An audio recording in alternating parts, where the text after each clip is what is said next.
面咧，我會覺得 Google 呢隻股票咧，其實佢喺 AI 方面嘅發展嚟講咧，反而係真係咁多隻即係 M7 裏邊有涉獵 AI 行業嚟講咧，其實係最全面嘅，因為佢會有即係流量入口嘅一個控制啦，佢亦都會有一啲生產力嘅軟件嘅結合啦，亦都有雲端啦，亦都有算法啦，同埋一定程度上嘅硬件嘅生產，其實佢哋都有掌控到。咁所以喺成個 AI 嘅發展，我覺得會係一個叫做全包圍嘅一個情況咯。咁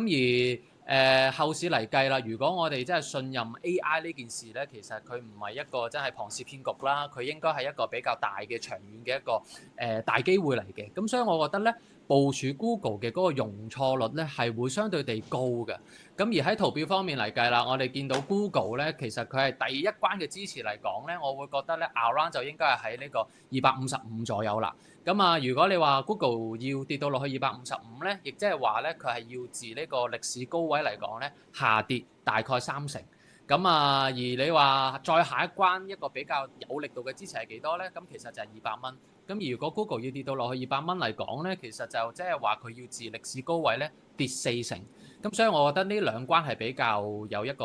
重要嘅意義嘅。咁而點解佢有重要意義咧？就係我哋睇翻過去嗰10年咧，Google 喺一啲熊市上面嘅回撤幅度嚟計咧，其實 around 都係3%至到4%左右嘅。咁所以我覺得如果觀眾朋友真係即係諗部署 Google 啦，或者之前一路好想部署，一路冇部署到咧，我覺得睇住呢兩關去選擇去分住吸納咧。